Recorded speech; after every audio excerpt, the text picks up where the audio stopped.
Hey folks, a quick note before we get started.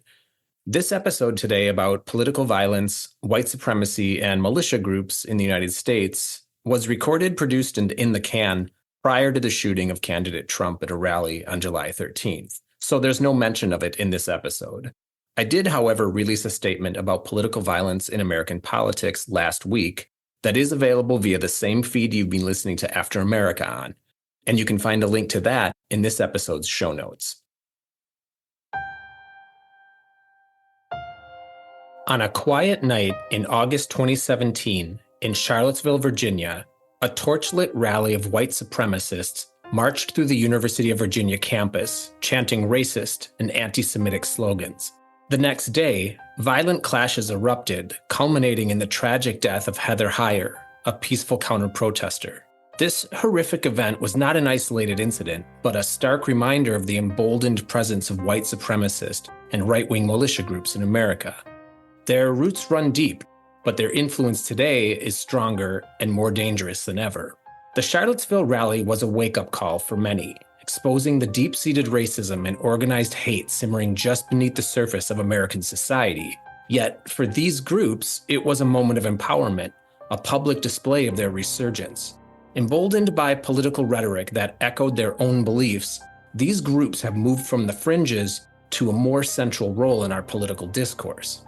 In the years since Charlottesville, we've seen a disturbing rise in the visibility and boldness of white supremacist and militia groups. From violent rallies to armed standoffs and plots to kidnap government officials, their actions are becoming increasingly aggressive. These groups are not only growing in number, but also infiltrating various levels of government and law enforcement, embedding their extremist ideologies into the fabric of our institutions. One of the most alarming aspects of this rise is how these groups have been emboldened by figures like Donald Trump.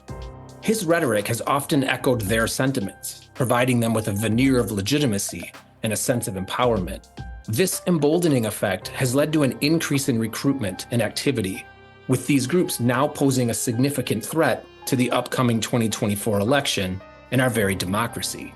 So, considering Donald Trump's affinity for right-wing, white supremacist militia groups and their loyalty to him, remember they answered his call on January 6, 2021, acting as his frontline troops as he attempted to overturn the 2020 election. Given this, we have to wonder, what should we be expecting from a right-wing, white supremacist citizen militia as we head into this election season and beyond? Welcome to After America. I'm your host, Sean C. Fettig. Find, follow, and like Deep Dive with Sean C. Fettig on your favorite podcast platform and on YouTube. And check back every Sunday through September for new episodes of After America, as we examine the precarious state of American democracy, how we got here, and where we might be headed. The clock is ticking. Democracy's at a crossroads, and the time to act is now.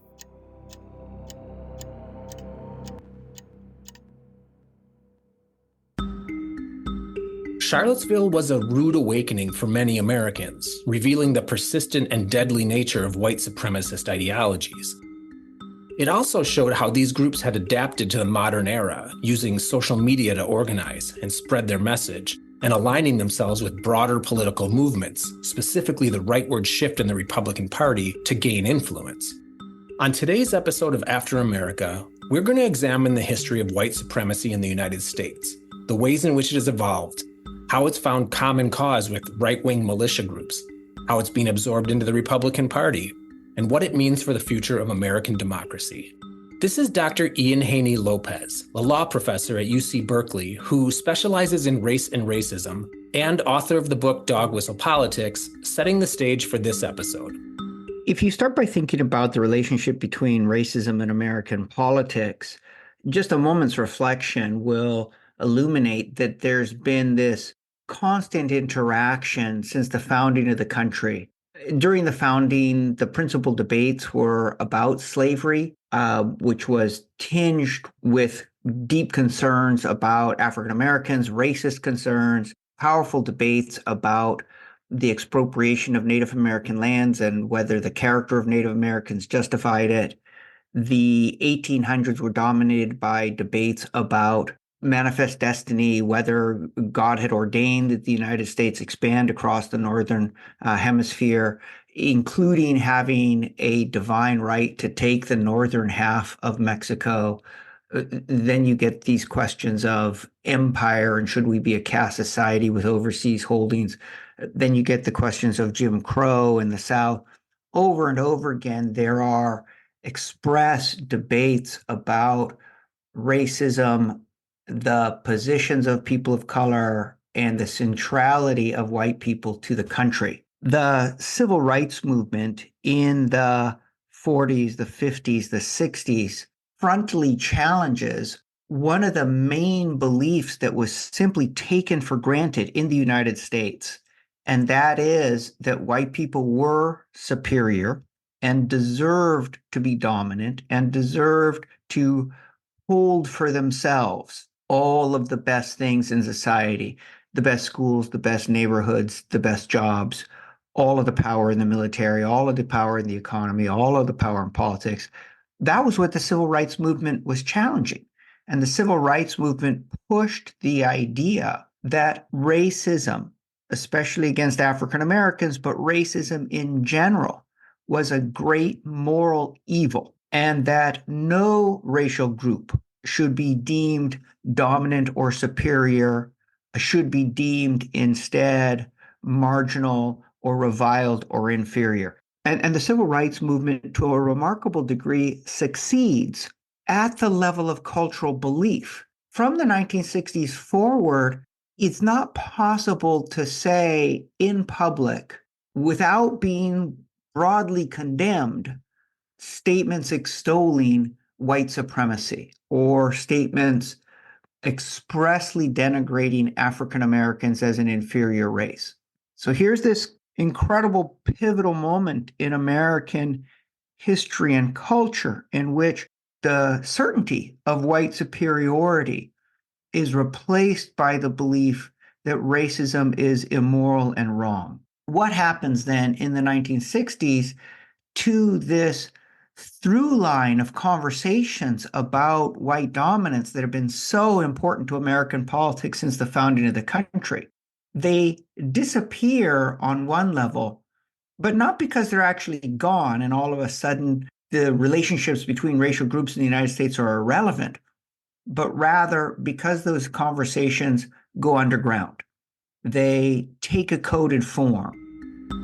White supremacy, deeply rooted in America, tracing back to the colonial era, is an ideology asserting that white people are superior to people of other races and should dominate society. It promotes the belief that racial hierarchies are natural and justifiable, often leading to systemic racism and discrimination. Historically, it is manifested in various forms, including slavery, segregation, and discriminatory laws and policies.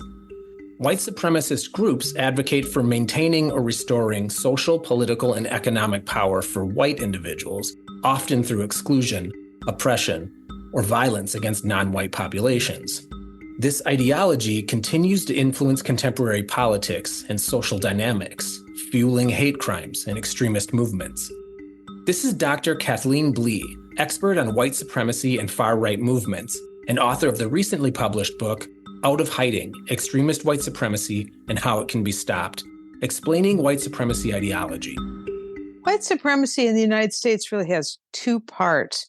So one part is what I would refer to as extremist white supremacism. And since the end of the Civil War, since the 1870s, that's taken a really particular form in this country. It's think of as a constellation of certain kinds of ideas and practices and emotions. And those are the ideas that white Western men are superior, rightfully dominant, and that all others are inferior, and many of them enemies of white Western men. It's also a set of beliefs and practices, mostly practices around violence and sometimes terrorism, as a way to ensure white domination. And finally, extremist white supremacy since 1870s has always worked on evoking emotions of rage and fear, and on the positive side, white racial pride, as a way of mobilizing people into its ranks. So that's the extremist. There's also what we could think of as ordinary white supremacy or everyday racism that operates in tandem with extremist white supremacy. So that's everyday racism is racism targeted at people of color, racism that's explained away by whites as just the way things are, racism that operates in culture like racist jokes and in institutions like redlining by banks and differential treatment in courts or by the police. So white supremacy is really a package of those two kinds of extremist and ordinary white supremacy that support each other. The institution of slavery was the bedrock upon which white supremacist ideologies were built. European settlers imported the idea of racial hierarchy, which was codified into laws that institutionalized the oppression of African Americans and Native Americans. After the Civil War, during the Reconstruction era, having not only lost the institution of slavery, but also the social and political control that they had once wielded, white supremacists sought to reclaim their dominance. The Ku Klux Klan, formed in 1865 by former Confederate soldiers in Pulaski, Tennessee, quickly evolved from a social club into a violent paramilitary organization. The Klan aimed to undermine Reconstruction efforts and maintain white dominance in the South using terror and violence. Wearing white robes and hoods to conceal their identities, Klansmen terrorized African Americans and their allies through lynchings and beatings and arson.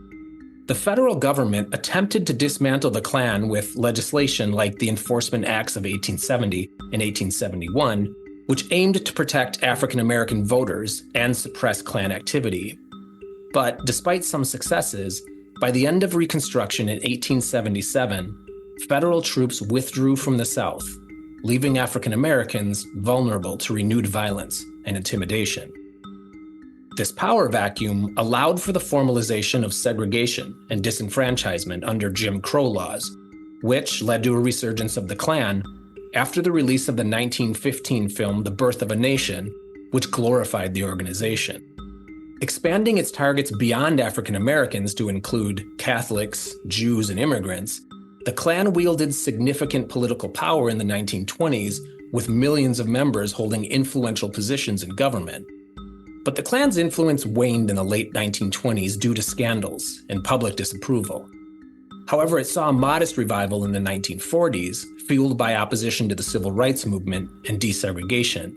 And in this iteration, the Klan violently targeted African American veterans returning from World War II, seeking to suppress their political activism and maintain white supremacy. By the early 1950s, the federal government, led by figures like Harry S. Truman, began to address civil rights issues more directly.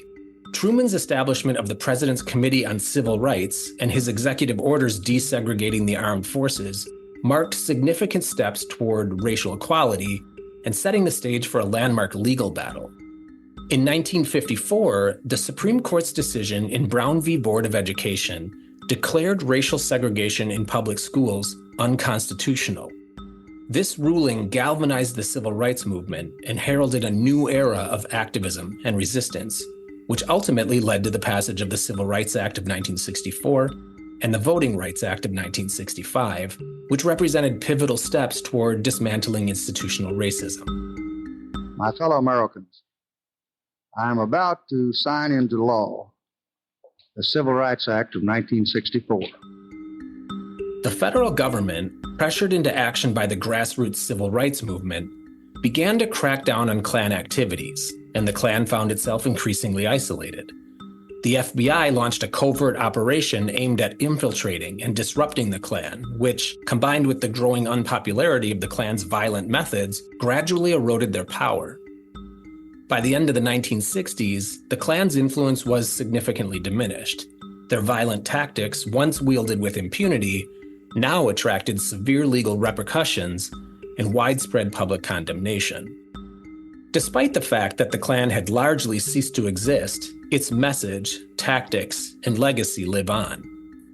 Throughout the 20th century, white supremacy has adapted and evolved, alongside a right-wing militia movement that has its own distinct but overlapping history with the mission of the KKK. Its modern incarnation emerged in the 1990s, fueled by anti-government sentiment, gun rights absolutism, fears of a new world order that undermined their power and influence, and also white supremacy. Dr. Blee describes this. Parallel with those threads of extremist white supremacy are the militia movements, the right-wing militia or paramilitary movements. And those kind of come and go. They're very counter-cyclical to whichever party's in control of the federal government. So when Democrats are in control of federal government and the presidency, militias often rise up. When Republicans are in control, they often go down. And that's because they are often mobilized around fear that the federal government, if it's controlled by Democrats, will take away guns and ban militias. So those have been periodically very strong elements of the far right in the United States. They took on a particular direction in the late 20th century that continues today, which is they became, some of them, not all of them, became fairly focused on anti-Semitic messages, and they became quite opposed to government, especially federal government, which they came to term as ZOG, Z-O-G, for Zionist occupation government. And from that ideology came some of their strategies of turning power over to the county level, attacking and disabling the federal government. So those are kind of the main strands historically since the 1870s. In the very recent years, a lot of that is fragmented, and you see all kinds of other groups and communities that don't fit neatly into any of those categories: the Patriot Front, the Boogaloo Boys, Proud Boys, the kind of so-called lone wolf phenomena.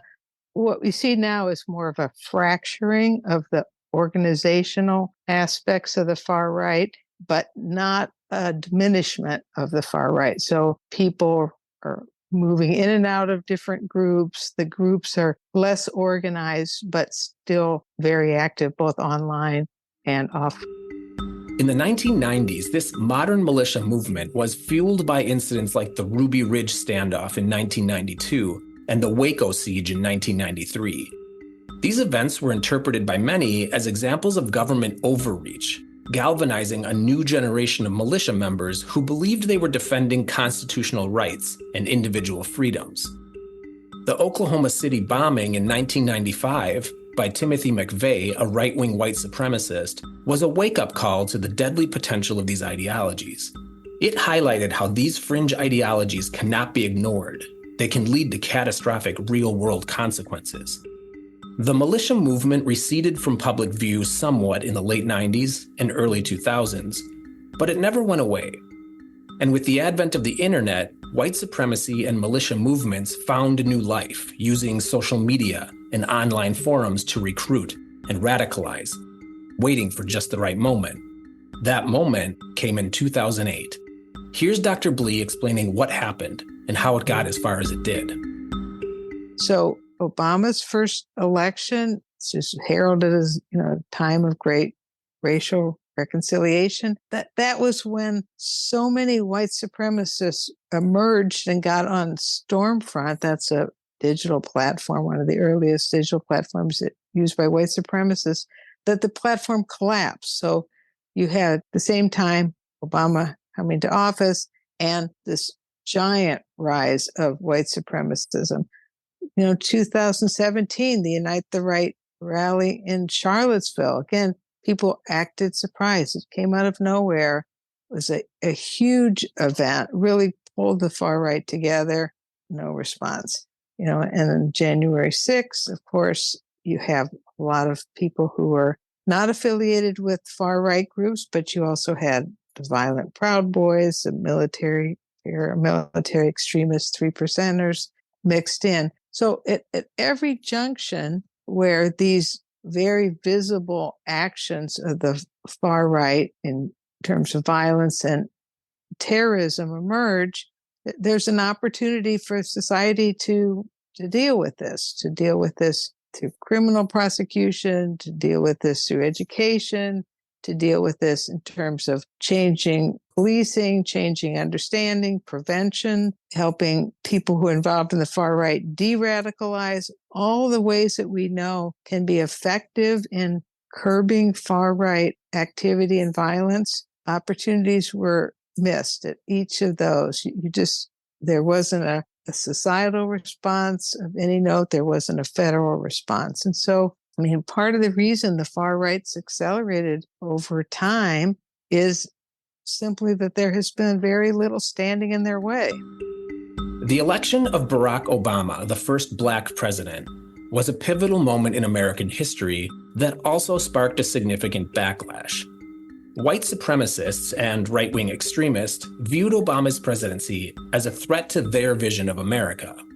This period saw the rise of the Tea Party movement, which, while primarily focused on fiscal conservatism, also harbored elements of nativism and xenophobia and thinly veiled racial resentment, as we discussed in the first episode of After America, along with a proliferation of conspiracy theories, like the birther movement, which falsely claimed that Obama was not born in the United States. This further stoked racial tensions and provided a rallying cry for many white supremacists. As a result, this period saw a surge in the activity of far-right groups, with the Southern Poverty Law Center documenting a 755% increase in their numbers between 2008 and 2012. Then came the Trump era, which brought white nationalist ideas from the fringes into the mainstream of Republican politics. In a way, it marked the first time since segregationist legislators roamed the halls of Congress that the political establishment, specifically candidates and legislators in the Republican Party, reflected and embodied the values and ideologies of white supremacists and militia groups in government. Donald Trump's presidential campaign in 2016, with its slogan, "Make America Great Again," was seen by many as a nod to white nationalist sentiments. Trump's rhetoric on immigration, his criticism of the media, and his ambiguous responses to questions about white supremacy were interpreted as signals of support by these groups. This perception was solidified after the Charlottesville rally, when Trump infamously stated that there were very fine people on both sides. The political climate, born and nurtured during this time, acted as an implicit rallying cry and provided fertile ground for white supremacist and far-right militia groups to grow and spread their influence. And the internet played a crucial role in this evolution. As the internet grew, becoming more omnipresent, sophisticated, and accessible, online forums, social media platforms, and encrypted messaging apps such as Telegram and Signal allowed white supremacists and militia members to communicate, organize, and radicalize new recruits. Memes, videos, and other digital content became powerful tools for spreading propaganda and normalizing extremist views. Dr. James Hawden, director of the Center for Peace Studies and Violence Prevention at Virginia Tech, explains how the contemporary media bubble and algorithms allow, even encourage, extremist individuals and groups to connect, recruit, and plan. So I think a lot of it, well, there's a number of things. One, we have entered a new era of capitalism, I feel. And this is, largely stealing the ideas from Varoufakis and his notion of a techno-feudalism. Thinking about the way that capitalism works now, what he argues is that the markets are dead. There's really no competitive market anymore. It's, if you think about how we buy most of our stuff now, it's online, right? And the way this works is if you have a product, you have to pay Amazon or whoever to write the algorithm that privileges your product. So if we're both selling jeans, for example, and you have paid to have the algorithms show people your jeans and I haven't, you're gonna win, right? So what this has done has really created a system that it creates a hyper surge of inequality, right? That where we all feel we aren't getting ahead. It is difficult for people, the days of one parent working and being able to comfortably provide for your family are long gone, right? And it's just gotten worse. And then when we combine that with the fact that we are constantly reminded about everything we don't have and everything that everybody else does have, there's just a sense of, I think there's a far greater sense of precarity than there has been for a very long time. So that kind of sets the tone of the situation where people just don't feel like the system's working for me anymore. You even see this from people who have very good jobs. They just don't. There's a kind of an ontological insecurity and a sense of precariousness that is pervasive. So when you add to that social media and the fact that this media bubble is very personalized, right, with a bunch of algorithms. So when you search for jeans, the next thing you know, you're going to see a bunch of ads for jeans. Your experience online is very personalized and driven by these algorithms. And what this does is that we have this sense of something just doesn't feel right. And then we get sucked in by clickbait that's promoting these alternative truths. And once we get there, there's a systematic attack against traditional authority, traditional institutions, and these other truth claims, right? So attacking the mainstream media, attacking science, attacking these truths and these kind of social guidelines. And these are devoid of the standards of science and journalistic integrity that we have played by for some time now, that at least tries to verify truth claims before they're disseminated. This new media is devoid of that. So given this sense that something's just not right, I'm looking for something that makes sense. When we see these things that are exciting, tantalizing, sensational, we click on them. And what this does is it just kind of helps us reaffirm our sense that something's wrong and I'm just not making it. Everybody else seems to be making it, but I'm not. Social media gives us all an excuse to kind of be jealous, envious, and this kind of a sense of victimization. And in essence, gives us all a reason to hate. And there's plenty of people out there that will tell you who you should hate and why it is that you're feeling the way you are, whether that's the influx of immigrants or the government's, helping the poor too much, or pick your group that you want to blame. There's somebody out there that will give you that narrative. When we think about white supremacists and militia groups, we often associate them with violence. The Charlottesville Unite the Right rally, January 6th, etc. But the influence of these groups now extends beyond violent actions and into the realm of policy and public discourse. Their rhetoric and ideology have seeped into mainstream politics, influencing debates on issues like immigration, gun rights, and federal authority. This influence can be seen in the increasing extremism of the Republican Party and the rise of populist movements that reject traditional political norms. They're taking an active role in shaping the Republican Party platform and rhetoric, with many GOP politicians now embracing the Great Replacement theory, the xenophobic conspiracy theory that suggests that a deliberate and systematic effort is underway to replace the white population of the United States with non-white immigrants and other white nationalist talking points. Here's Dr. Blee again. What you're seeing right now is that the far right has an opportunity and is seizing the opportunity to do mainstreaming. So at some periods of time, the far right is very marginalized, very sort of off in its own corner, very separate from the mainstream population. And then there are opportunities where they can sort of move into mainstream society through some vehicle. And right now, there's multiple vehicles for far right influence into the larger culture. So Christian nationalism is a vehicle. Some organs of the Republican Party have been a vehicle. Some connections to far-right parties in government in Europe have been a vehicle. So there's multiple portals right now in which they found the opportunity to move into society. So why do they want to move into society if their goal is social collapse? The idea of moving into society is to have the mainstream institutions carry their message forward. The actual groups in the far right are small, and many of them don't want to get too big because they're interested in security and safety and secrecy, but they're interested in pumping their ideas forward.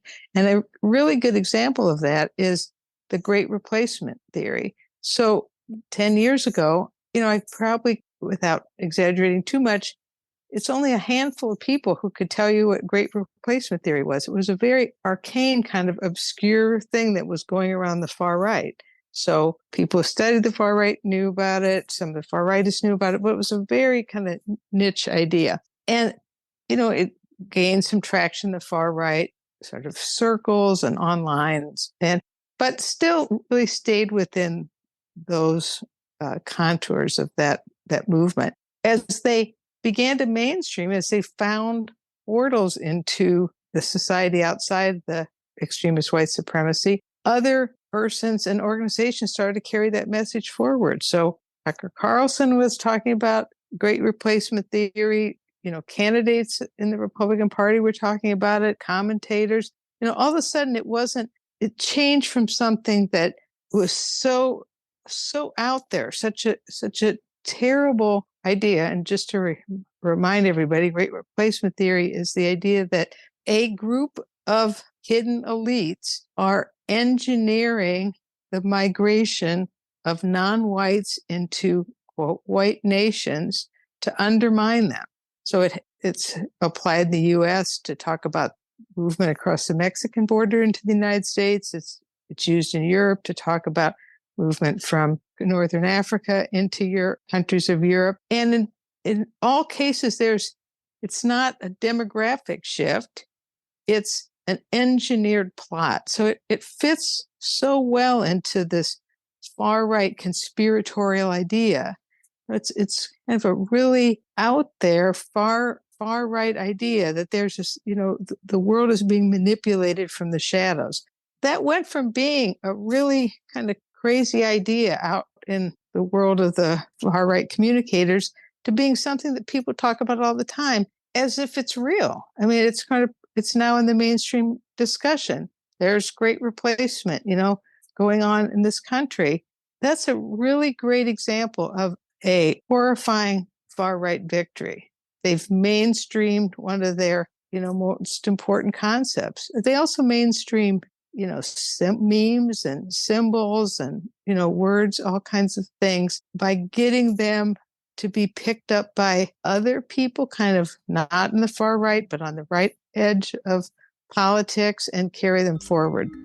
And beyond just acceptance, Republican politicians are exploiting, generating, and actively spreading misinformation, disinformation, and conspiracy theories that have a genesis in white supremacist and militia groups. Dr. Lopez explains this.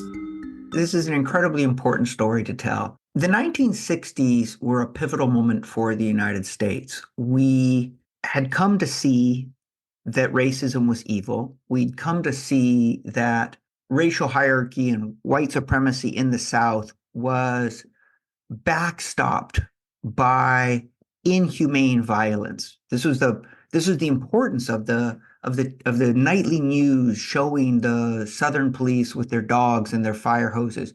We'd come to see, and we learned through World War II, through Nazism, just how horrible, how inhumane, how brutal, how violent racism and eugenicism were. And we as a country vowed to turn against it. Now, with any change, there's always anxiety. And all the more so when there's change in people's relative status, when we're saying to people who've thought themselves superior, you're not superior. You're one among equals. Welcome others as your equal. And in moments of change, what any society really needs is a set of leaders who say, We recognize the anxiety of change, but we're here to tell you we're going to be okay. We're all going to be fine. But instead, what we got was a set of leaders who said, you know, that anxiety you're feeling, you're not scared enough.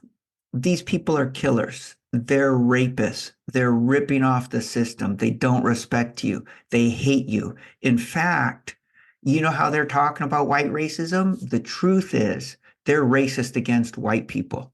And that's the rhetoric that we've gotten for the last 50 years. A moment of change, but then a political leadership class that leans into and exaggerates all of the fear and anxiety that change would otherwise produce. Now let's fast forward over that 50 years. The strategy on the right for winning elections is promoting notions of fear and hysteria and a sense of threat.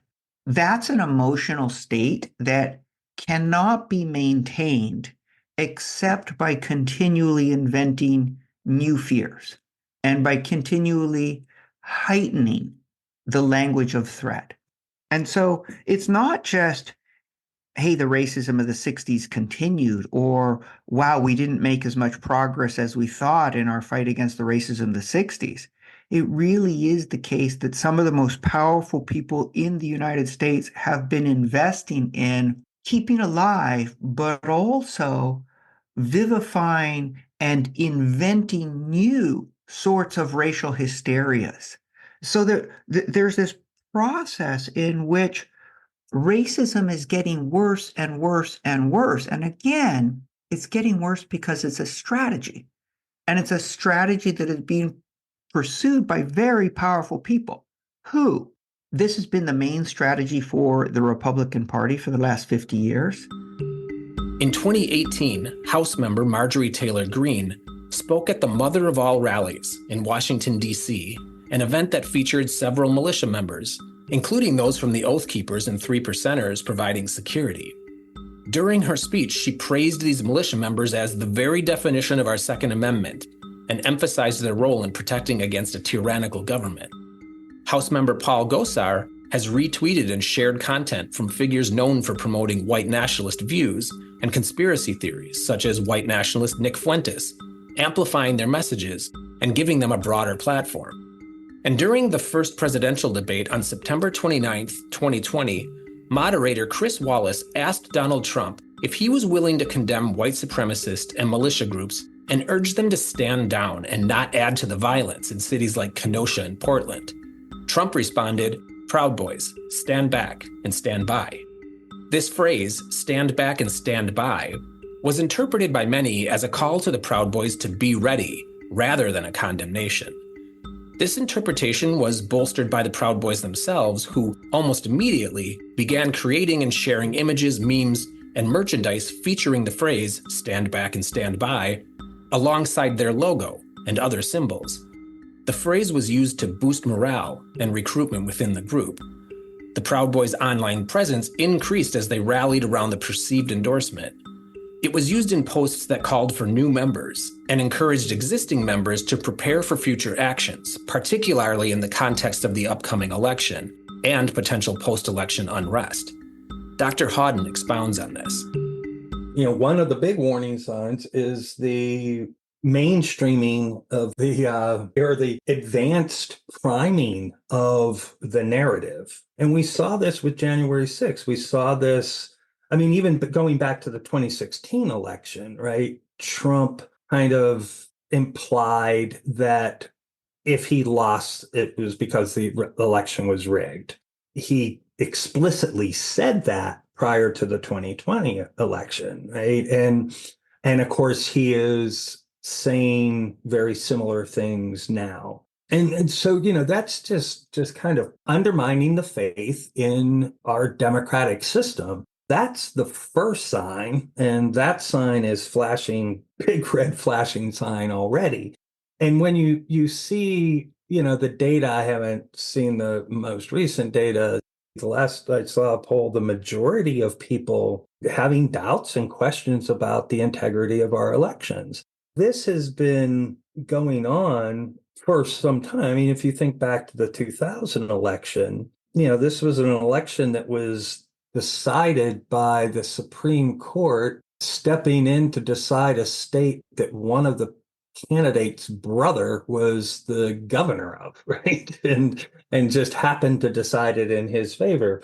And then subsequent investigations found out that that was probably the incorrect decision. But so the integrity of our elections have been coming under increased scrutiny for some time. This just went into hyperdrive in 2020. But it was started, that narrative began long before 2020. Trump started talking about this in 2016, and you now have a large percentage of people who agree with him that there was something questionable about 2020. No one could find evidence of it, but there had to be something, right? So that's warning sign one. And then then as you get closer to the actual event, right, the authorities need to look for is just a lot about online chatter. We saw that before January 6th. We saw that before the incidents in Charlottesville. Anytime there's a rate increase in chatter about a specific event, a specific place, a specific time, that should put people on high alert. This mainstreaming of white supremacy, militia movements, and the political violence associated with these groups, bringing their ideologies and values into American government, poses a grave threat. There is a tangible influence that these groups have on modern politics. They seek to shape public policy, undermine democratic institutions, and promote candidates who align with their views. This influence can be seen in various areas, from immigration policy to gun rights, to racial inequality, to community safety. And all of their policy preferences are skewed, favoring exclusionary and oppressive measures. So I want to put a fine point on this, some clarity about the policy goals these groups seek to achieve, the country they want to impose on all of us. They want to establish and maintain the dominance of white people over other racial and ethnic groups. They would achieve that by promoting policies of segregation, anti-immigration, and opposition to affirmative action and multiculturalism. Dr. Blee explains what this might look like. Tipping points are very difficult to discern among the far right for a variety of reasons. One is their danger is not really coalescing. They are not necessarily more dangerous when they're coalesced. They can be more dangerous when they're fragmented. It's also not size. They can be much more dangerous. A small, relatively small handful of far rightists who are involved in, say, accelerationism. That's the idea that you want to cause social chaos and social collapse that will precipitate a race war of all against all, after which white domination will be assured. People who hold those kind of beliefs are the people who are threatening infrastructure, power plants, mass kind of violence. So the threat of the far right is not necessarily its organization. The threat of the far right is its tipping point toward violence, toward terrorism. And that's not easy to pick up in the way that you could pick up how well they're getting organized. How violent they're becoming is a little bit more subtle. But, this is the reason people are monitoring the online chatter and the communications among these groups to see when they are more and more engaged in violence and terroristic discussions. And what precipitates them, those kind of discussions, are usually what they see as opportunities. The far right is an extremely opportunistic movement. They can change a lot of their ideologies pretty quickly based on the opportunity. So if they see an opportunity, which might well be something like the society is fragile and it's possible now to put pressure in the form of violence or terrorism to kind of tip the society toward a more chaotic form, that's the kind of tipping point that I would fear would move the far right forward and energize the far right in a very destructive way. These groups also often oppose federal government authority, advocating for states' rights and local control. They're against international organizations and treaties, viewing them as threats to national sovereignty. So in their world, The federal government is neutered. States have massive control over our personal lives, and the United States pulls out of the international community. These groups place a strong emphasis on the right to bear arms, opposing gun control measures, and advocating for a heavily armed citizenry as a safeguard against perceived government tyranny. White supremacist and militia groups promote a strong national identity, often coupled with stances in foreign policy to prevent perceived dilution of national culture and interests.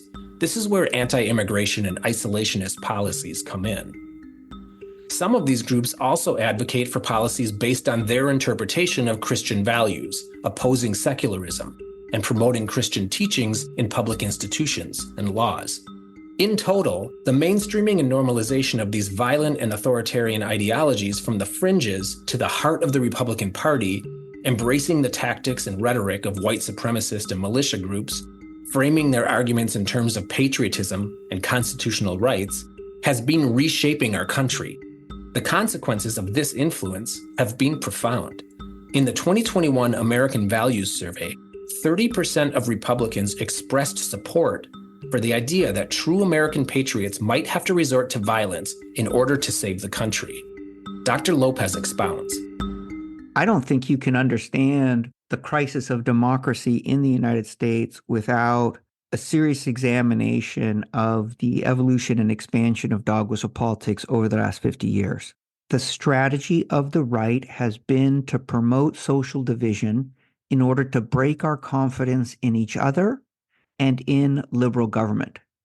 And I think that strategy starts initially as a way to win elections, as a way to cut back on New Deal programs.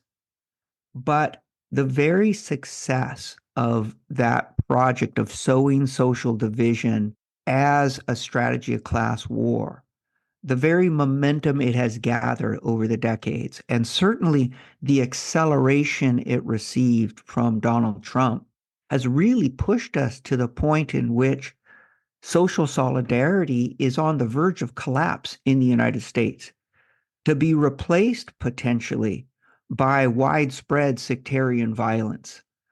We got here. We are here now because of a political and economic strategy of pushing social hatreds into the veins of the American population. And 50 years of that on, we're about to rip each other's throats out. This disturbing trend highlights a critical issue. While white supremacist and militia groups may use democratic processes to gain power, they often oppose democratic norms and institutions, seeking to undermine free elections, press freedom, and judicial independence. And so they pose a significant threat to American democracy. The ideologies of white supremacists, right-wing militia groups, and now the Republican Party itself are fundamentally anti-democratic, rooted in exclusion, division, and the belief in the superiority of one race over others. These groups undermine democratic principles by promoting violence, spreading misinformation, and seeking to erode trust in democratic institutions. Dr. Blee explains this threat. Extremist white supremacy poses a fundamental danger to democracy in a couple ways. One, its core characteristics are that it's conspiratorial and it has an extreme sense of people like us versus the people not like us. In other words, the people who are the good people and the people who are the evil people, or the people who are friends versus the people who are enemies. Those are very anti-democratic ideas, right? They are saying, in the case of conspiratorialism, they're saying going to the polls and voting doesn't matter because there's somebody behind the scenes who is controlling who's going to get elected. Pressuring your elected officials doesn't matter because they are puppets of somebody else. So conspiratorialism is an idea that's really antithetical to how we think about democracy, because it says that nothing you do when you think you're participating actually matters. The extreme us and them idea of white supremacy is also antithetical to democracy, because democracy is really based on the idea that people in the democracy all have a place, all have rights, all have and should have a voice in how the society runs. And ideologies that cast a whole segment of the population as outside of that, as threats, as enemies, that's not society in which democracy can really flourish. In addition, extremist white supremacy is openly hostile to democratic strategies and goals. They really see kind of the governance of democracy as mainly concerned with protecting minority groups and gaining rights. And of course, in the last decades, as itself a puppet to a larger Zionist occupation government. So it's not only that extremist white supremacists don't participate in elections, but everything about how they believe and their goals are really the opposite of democratic goals. So, if not democracy, then what? White supremacists and militia groups aren't necessarily on the same page, but their stated goals and policy preferences include elements of a number of forms of government that could all exist to varying degrees in tandem with each other, none of which are democratic. First, these groups have a preference for a strong centralized authority with limited democratic processes, so they support authoritarianism, in which a dictatorial leader or an oligarchic system concentrates power in the hands of a few who share their ideological beliefs. This is the fastest and easiest way in their minds to impose their will on a majority that doesn't agree with them. Donald Trump cuts a great figure to them in this regard. His administration exhibited authoritarian tendencies, such as undermining democratic norms, attacking the press, and questioning the legitimacy of elections. And this year, he's promising more of it. These groups are also interested in ethnocracy, a government structure where policies and power are explicitly designed to benefit one ethnic group over others. This often involves systemic discrimination and exclusion of minorities from political and social life. Richard Spencer is an example of this, a prominent white nationalist who's openly called for the establishment of a white ethno-state in North America. Increasingly, white supremacist and militia groups are embracing some form of theocracy, where laws and policies are based on their religious beliefs, often aligning with Christian nationalism. This has already gained a strong foothold in our American government, with figures like House Speaker Mike Johnson and Missouri Senator Josh Hawley embracing the Christian nationalist movement that seeks to apply Old Testament laws to modern society. These groups, especially militia groups, such as the Oath Keepers, Three Percenters, and Proud Boys, also place a heavy emphasis on military strength and preparedness, with support for paramilitary activities and organization that can act independently of or in opposition to the state. And this portends the potential for significant escalation and incidents of political violence in the United States. Here's Dr. Houghton discussing how these groups have been primed by Donald Trump and the impact that could have this election year. In terms about worried about political violence, I am extremely worried. I'm worried because I think regardless of what happens, the possibility for political violence is pretty high. Of course, if Biden wins, I think we can expect Trump to claim the election was fraudulent. He's already, as I said, he's already hinted that that's the only way he could possibly lose. So that stage has already been set. And there's already murmurs from his supporters that they're not going to accept the election, that they're not going to take it lying down like they did it last time. So if Biden wins, I think we definitely have to be on the lookout for kind of insurgency and this rhetoric talking about the, stealing the election and then, people acting on that rhetoric. But even if Trump wins, I fear that the violence is going to happen. I don't think it will be in the nature that we will see if Biden wins, where, kind of a grassroots. But I fear that it'll be more systemic. Trump has shown strong tendencies towards dictatorship, and he has openly called for revenge against his political rivals. In his first term, he already asked about if we could use force against protesters. openly attack the press, openly attack the judicial system. These are all textbook, signs of marching towards a dictatorship. And the scary thing is this time he won't be a deer in the headlights like he was in 2016. He is far more seasoned at the position. And I think he's learned not to surround himself with people who will stop him. The sycophants are lining up for positions close to him. So all we have to do is listen to the people, the large list of people who worked for him during his first administration, talking about what a threat he is and about how he is not fit for office. Jason Van Tatenhove, former employee of the Oath Keepers who testified in front of the January 6th Commission about the threats of right-wing militia groups, now a journalist and author, shares these fears. I think when Trump talks about retaliation and revenge, I don't think he's just saying that in passing. I don't think that's something that's going to go away.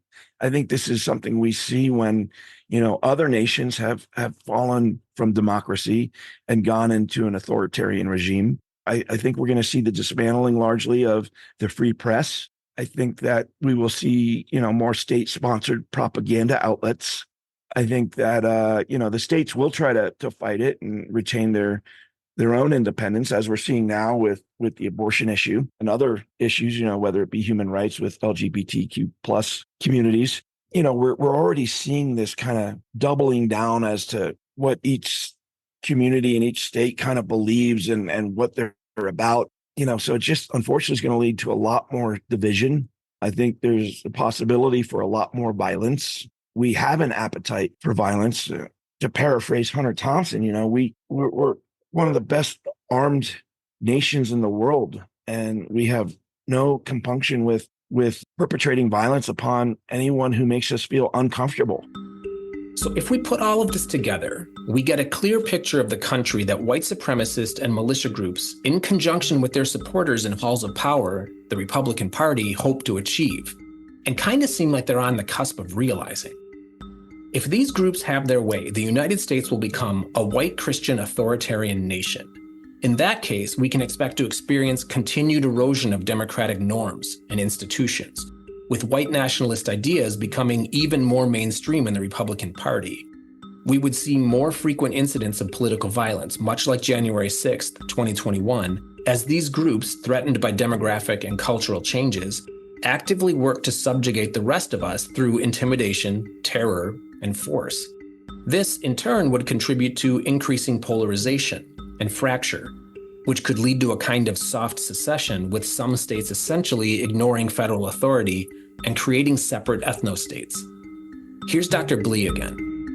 Democracy is facing a very serious stress test in the United States. I don't think we can take for granted that it's going to continue in the recognizable form that we're used to. I certainly hope that it does, but I no longer think that's an assumption we can have. And, I don't think that's really just an imagination taking flight. No matter a person's age, any adult right now has lived through the rupture of democracy in multiple countries in their lifetime. So the idea that democracy, once set up, exists forever is something that all of us can recognize is not true.